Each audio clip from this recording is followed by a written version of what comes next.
Magandang araw mga bossing. So back to the ball game at aambo na ulit mga boss, no? So ngayong araw available tayo for 2017 na Subaru Outback mga boss. Ang gara ng datingan pala ng Outback mga bossing. Madalang kasi ang magkita ng ganito eh. Then sinilip ko yung specs, ang daming safety features, no? So eto mga bossing is naka R18 yung mags, naka all disc brake, nakatutong yung mags nito mga bossing. Then naka adaptive cruise control, naka projector headlight. Yan, then ito yung kanyang roof rail mga bossing. Then sa loob naman, ito yung kanyang tag dito, sunroof mga boss. Naka power seat, leather ang upuan. Ito yung kanyang interior mga boss. Ikutan natin ang bahagya mga boss. Then mababang presyo binigay sa atin dito mga bossing, ha. Yan. Oh, presyo nila dito mga bossing is 770,000. Pero sa Promote PH makukuha mo lang to sa halagang 690. Kasama pa yung transfer of ownership mga bossing, no? Yan, kasi syempre gusto nila mabilis mabenta kay Promote PH yan mga boss. Kaya kailangan kay Promote PH naman, hindi lang pwede yung mataas ang presyo mga bossing. So naka paddle shift, magkabilaan yan is naka power seat, then naka curtain airbag. Yan, pagdating sa safety features, eto. Kaya sa mga interesado, dito naman tayo sa ating front area. So coding na ito is Friday ending 9. Yun nga, naka projector headlights, so wala namang basag yung kanyang projector, tsaka yung kanyang fog light mga bossing. Then ang kulay nito mga bossing is tangerine ba mga boss. Silipin natin mamaya sa CR, no? Then sa side kakaiba yung kanyang cladding, no, ng Outback. Then kakaiba rin yung kanyang roof rail mga boss. Yan, so may mga konting dent ng bahagya kaya tinawaran natin na matindi. Sabi ko medyo mahal ang pintura nito mga boss. Yan. Then the rest yun lang naman, tigo konti lang naman mga bossing, no, sa hood. Yan, bilang na bilang lang mga boss. Okay? Kaya dito naman tayo sa ating interior. So tinawaran natin matindi, 770. So binigay sa atin sa halagang 690 kasama yung transfer of ownership. Ito mga bossing is naka paddle shift mga boss. Yan, plus minus. So pwede kang mag manual mode mga bossing. Naka 2-din audio system, then naka adaptive cruise control. Yan, so it means adaptive cruise control, kusa siya nagbi-brake, no? Once na mga bossing, umaga makaligtaan mong mag-brake tapos nagpreno yung nasa harapan mo, syempre matutumbok mo yun. So dito kay Outback mga boss, nagbi-brake ng kusa yung ating unit, and same time yung cruise control niya kusa siyang nagre-release. Okay, so halimbawa yung nasa harapan natin is 80 kph, bigla nag 70, so siya magre-release yung kanyang cruise control. If ever naka cruise control tayo, so naka 80 kph din, so kahit di ka magpreno, magre-release din siya ng kusa. Bababa din yung kanyang takbo or speed based dun sa nasa unahan natin mga bossing, no? So napakaganda nito. Then pagdating sa airbag, yan, may airbag sa side, may airbag din dito sa side na to, then dito sa kanyang dashboard, no? And syempre steering wheel. Okay, buo ang leather mga boss, busina, ganda. Ang ganda pa ng kanyang meter cluster. LED lights na kulay blue. Mileage niyan 47,757 mga boss. Oh, and same time, ito po is all-wheel drive mga boss. Yan. Pagdating sa speaker, sa riding comfort, yan tulad niya, medyo mahangin sa labas, maingay. So dito, naka-soundproof, wala ka talaga maririnig na ingay dito mga bossing. Then kanyang sidings, eto yan, so may carbon finish dito sa sidings mga boss. Yan, carbon yan, naka-accent yan mga boss, paikot. Then silver accent, and same time mga bossing, naka-power tailgate. Eto, yan, wow. Okay, so medyo elegante to mga bossing, kasi nga Outback to mga boss, Subaru.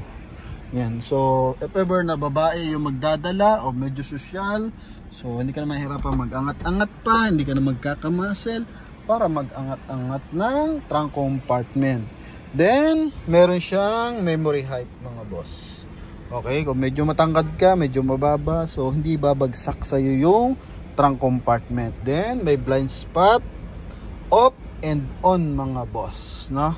Yan, so para yung mga dumadaan sa gilid-gilid, dito meron yan, blind spot assist. Then, sa likuran meron din. Okay, so ito, may on off yan. And same time, meron pa siyang hill hold assist, and ito yung pang ano mga bossing, rough road. Yan oh, yan. So kung talagang pangit yung daan or madulas, ito meron siyang X mode, tsaka meron siyang hill hold assist. Kung traffic pataas, traffic pababa, so nagaguide tayo ng ating engine at tsaka ng ating unit mga boss. Okay, so talaga may iwasan mo dito yung collision mga boss. So naghanap dyan ng safety features about sa unit, lalo na mga baguhan driver, eto best of the best to para sa inyo mga bossing. So dahil nga baguhan ka, yung unit ang mag-guide sa iyo mga boss. Eto naman is naka power seat. Yan mga boss, yung pag adjust ng upuan, so dito siset mo lang. Okay, yan, pipindot-pindutin mo lang, magsiset siya ng kusa. Then dito, bukod pa to mga boss ha. Ayan, yung power seat na yan, bukod pa yan. Okay, so yan, maaba-abante naman. Pakita natin dito. Ito mga bossing. Magkabilaan to. Responsive na responsive mga boss. Then power fold yung ating side mirror. Retractable ang tawag dyan mga boss. And ito naman is pang-adjust ng ilaw mga boss. Headlight, once na nakatingala, loaded tayo, so pwede mong adjust para at least di naman tayo nakakasakit sa ating mga kasalubong, no? Yan, so yung kanyang headlight hindi pa siya yung sumusunod sa steering wheel mga boss. May ganun pa rin kasing system about sa Subaru. Not sure lang, parang mga 20 model and up yan. Okay, so dito muna tayo sa ating steering side mirror. Yan, so power adjust. Ito yung switch sa kabila naman. Yun mga boss. Okay, then check natin yung kulay na ito. Ang kulay nito mga bossing, tungsten pala, hindi pa tangerine. Yan, tungsten metallic mga boss. Yan, so not sure lang kung tama yung pronounce ko, pasensya na agad para sa ating mga viewers and buyers. Yan, so ito yung ating dashboard mga bossing ha. May silver accent sa kanyang aircon blower. Then dito rin mga boss. Then armrest. Okay, yan. Then electronic parking assist mga bossing. Yan. Then dito naman sa ating window panel mga boss, meron siyang chrome accent. Paikot yan, no? Hazard pala natin. Yan, sorry. Ito mga boss. Yan, hazard natin. Then ito, pan talagang dito yan sa ating Subaru Outback mga boss, no? Yan. Kaya masel-masel yung kanyang bubungan. Okay. Then dito, okay, pag open, dalawa kasi yan open, close. Okay, so yun mga boss, dalawa yung switch nya, isa pang open, isa pang up. Then dito sa ating, idagdag natin to, so lagi naman natin tong na may mention. So pag may ganito, may ilaw, so automatically binababa niya yung liwanag ng sumusunod sa ating unit, lalo na kung mga naka LED yan, talaga masakit sa mata yan mga boss, no? So dito nililesen ng kusa ng ating rear view mirror para yung ating driver hindi ma-out of focus, no? Yan. Then ano pa bang meron dito? So once natutukan mga boss, kusa ring nagsisway yung ating steering wheel mga boss, kusa niya iniiwas yung ating unit para sa possible collision. And same time, kapag tumatakbo tayo, medyo naidlip tayo mga bossing, tumatalon tayo sa guhit.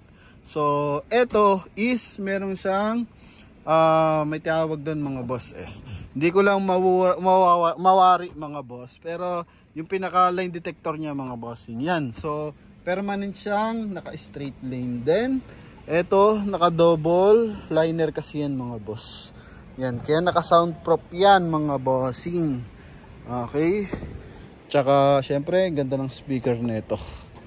Oh, ha? Aircon sa likod, meron. Armrest. Ito, meron din mga boss. Yun. Aha. Gara na ito.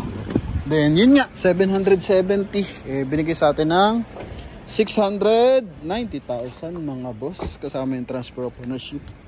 R18 yung mags. Gamit natin gulong dito is Dunlop. Original na 90% red light mga bossing. So, hindi pa natin kailangan magpalit ng mga boss, ng gulong. Sa taillight, buo. Lahat ng ating taillight, magkabilaan. Yan, naka-dual exhaust yan. Kasi 2.5 liters to na boxer engine. May reverse. Naka-ano pala to, power. No? May reverse parking camera yan. Okay, so dito naman, not sure lang kung pwedeng manual o pwedeng matic ha. Buklatin natin to mga boss. So, meron kasi siyang, yun nga, yung memory. Mga boss, pag pinindot mo yon, naka-manual lang siya. Okay, then dito is automatic fold. Ito, net na to, kasama na to mga boss. Cargo net. Then dito naman, pantaklob to sa ating mga gamit mga boss. Yan, so if ever na meron tayong mga pinamili, syempre, sa parking mga boss, para maiwasan manakaw at masilip ang laman loob ng ating gamit, lalagyan mo yan. Yan. Then, detachable yan if ever na gusto mong i-collapse yung ating second row na upuan. So, pwede. Okay. Then, pwede mo rin dong tanggalin. Detachable to. Para sa mga nag-worry na meron sa gabal. Then, dito naman yung ating spare tire, Yokohama na Donut R17. Brand new yan mga boss. Oh. Di pa nagagamit mga boss. Okay, so yan. Sa mga gas-gas doon sa harapan, may mga ilan. Dito naman may mga tigko-konti lang na hairlines, no? Yan. Tsaka dito. Okay. So 100% hindi to binaha mga boss ha. Kasi tayo dito mga boss, transparent. Yan. So ito mga boss, yung kanyang floor matting. Yan. So ganda oh. Naglagyan pa nila ng Silguard na carbon fiber. Yan. Ito naman yung ating upuan. Wow. So mga boss, thank you pala sa ating mga viewers and buyers na tuloy na bumibili. Kanina nag-release na naman tayo ng buyer ng Hilux mga boss. Yun. Itong ating mga unit mga bossing, sinisigurado natin hindi ito nabaha and maayos ang papeles mga boss. Kasi nga lagi tayong kasama ang transfer of ownership para walang future concern yung mga bibili sa atin ng sasakyan mga boss. Hindi na natin po problemahin, Sir Norland, paano if yung unang may-ari ayaw makipag-coordinate sa amin once na itatransfer na namin sa pangalan namin. So may mga ganong senaryo nga naman mga boss. Pero tayo, isasama na natin sa transfer yan. Para in case may huli itong ating unit sa previous owner, sagot na ng dealer yan mga bossing, no? Yan, so yun. Kasi isang concern din yun mga boss. Ay pinatay pala natin. So di bale, pakita natin yung ating engine bay. So isang concern yun, yung mga ganong senaryo. Kung may mga baong huli, although kahit di naman kalakihan, huli pa rin yun. At least malinis pa rin. Hindi mo pa rin matatransfer sa pangalan mo yun hanggat di mo binabayaran mga boss. Kaya tayo, diretso agad transfer ng transfer mga bossy. No? Medyo matagal ang process. Medyo mabigat yung price. No, pero at least sumusunod tayo sa batas and meron tayong peace of mind, wala tayong sakit ng ulo, pare-parehas mga bossing, no? So naka ABS 3.6 na boxer engine, CVT yung ating transmission mga boss. Mga light gold ang gamit, so walang mga lik-lik yan mga bossing. Maayos na maayos to mga boss. Yan. Aha. Okay, so ito buo yung kanyang hood tsaka insulator.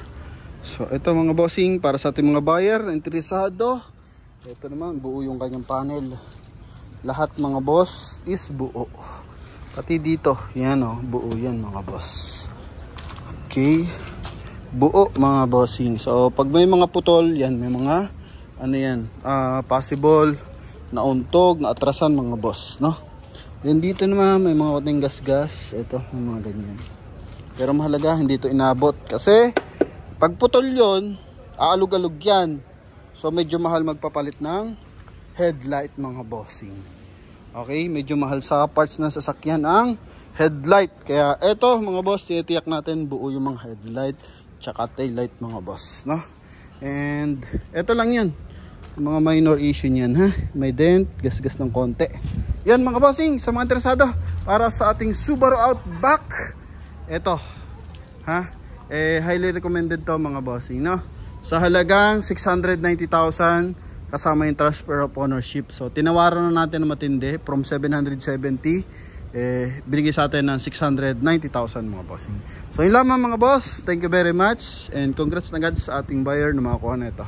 Liting ko yung mga gulong yan, Dunlop, 90% red light, so walang problema sa mga gulong. Ang concern lang, yun lang talaga mga boss, ano? And yun mga bossing, sa mga buyer natin sumusubaybay, maraming salamat. Pag-comment naman kung saan lugar mo ito napapanood mga bossing. And baka isa ka na sa nakakuha sa atin ng unit, congratulations mga boss.